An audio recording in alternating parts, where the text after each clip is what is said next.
بعده الذين اصطفى اما بعد فاعوذ بالله من الشيطان الرجيم بسم اللہ الرحمن الرحیم۔ حضرات محترم، آپ حضرات درس حدیث سماعت کر رہے ہیں اور درس حدیث کے اندر میں حضرات کے سامنے مسلمانوں کے دوسرے خلیفہ داماد علی سیدنا فاروق اعظم رضی اللہ تعالی عنہ کی سیرت آپ کے سامنے بیان کر رہا ہوں۔ اسی حوالے سے ایک بات بھی میں پہلے بیان کر دیتا ہوں کہ سیدنا فاروق اعظم رضی اللہ تعالیٰ عنہ کی جو یوم شہادت ہے وہ یکم محرم ہے۔ کون سی تاریخ ہے؟ یکم محرم۔ ان کے سال کے آغاز میں ہی سیدنا فاروق اعظم رضی اللہ عنہ کا یوم شہادت آتا ہے، اور محرم کے پہلے عشرے کے اندر نواز رسول سیدنا حسین بن علی رضی اللہ عنہ کی یوم شہادت کا دن بھی آتا ہے، جسے شہداء کربلا بھی کہا جاتا ہے۔ دوست احبابوں نے فاروق اعظم کی شہادت کو مشکوک شک و شبے میں ڈالنے کے لیے انہوں نے کام کیا کہ آپ کی شہادت کے دن کو انہوں نے 26 کے نام سے مشہور کر دیا کہ آپ کی یوم شہادت جو ہے وہ 26 ذو الحجہ ہے، نہ کہ یکم محرم۔ حالانکہ تاریخ میں جتنے شواہد ملتے ہیں وہ یکم محرم الحرام کے ہی ملتے ہیں۔ اختلاف ضرور ہوتا ہے کہ مورخین نے کچھ تاریخیں لکھ دی ہیں، ہمیں اس کا انکار نہیں ہے، مگر ایک اصول یاد رکھ لیجیے، وہ یہ ہے کہ روایت کے ساتھ درایت کا ہونا بھی بے حد ضروری ہے۔ حضرت فاروق اعظم کو شہید کرنے والا بدبخت شخص کون تھا جانتے ہو؟ وہ اس کا نام تھا لولو فیروز نامی شخص تھا۔ اس نے ایک حالت نماز کے اندر، فجر کی نماز کے اندر، فاروق اعظم قرآن مجید فرقان حمید کی تلاوت کر رہے تھے، یعنی کہ نماز پڑھا رہے تھے۔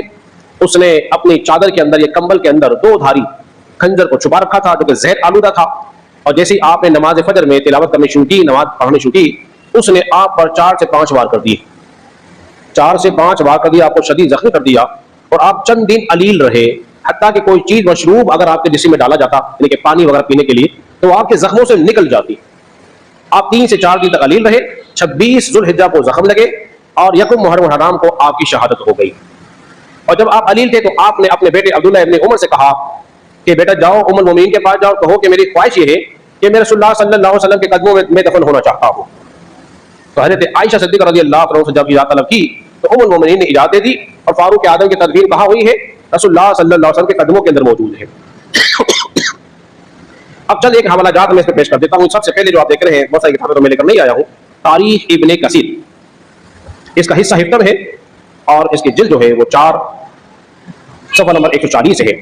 اس پر بھی یکم محرم الحرام میں ہی آپ کی تدفین کا تذکرہ ہو رہا ہے کہ آپ کی شہادت یکم محرم الحرام کو ہوئی ہے۔ اسی طرح ابو جعفر طبری جو کہ متوفی ہیں 310 ہجری، انہوں نے اپنی کتاب تاریخ طبری کے اندر بھی یکم محرم الحرام ہی لکھی ہے آپ کی تاریخ شہادت، کس کی؟ فاروق اعظم رضی اللہ عنہ کی۔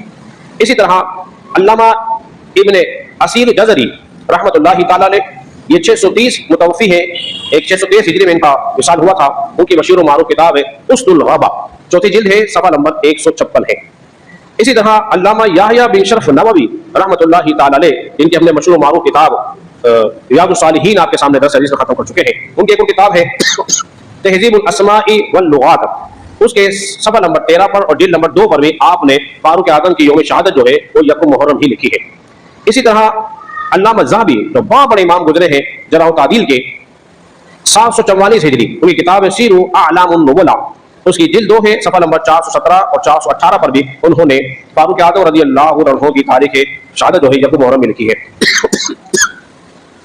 اسی طرح البدایہ والنہایہ جو میں آپ کو پہلے دکھا چکا ہوں، تاریخ طبری کی حوالہ دے چکا ہوں، معارف الحدیث علامہ منظور نعمانی کی، اسی طرح تاریخ عالم اسلام اور تاریخ اسلام، اس کا صفحہ نمبر 192 ہے، اور اسی طرح انوار نعمانیہ، یہ شیعہ کتب ہے، انہوں نے بھی اپنی کتاب کے اندر یہی لکھا ہے کہ فاروق اعظم رضی اللہ عنہ کی شہادت جو ہے وہ یکم محرم الحرام ہی ہوئی ہے۔ ان تمام حوالہ جات کی روشنی میں یہ بات ثابت ہو گئی کہ فاروق اعظم رضی اللہ عنہ کی یوم شہادت 26 نہیں ہے، بلکہ کیا ہے؟ یکم محرم الحرام ہے۔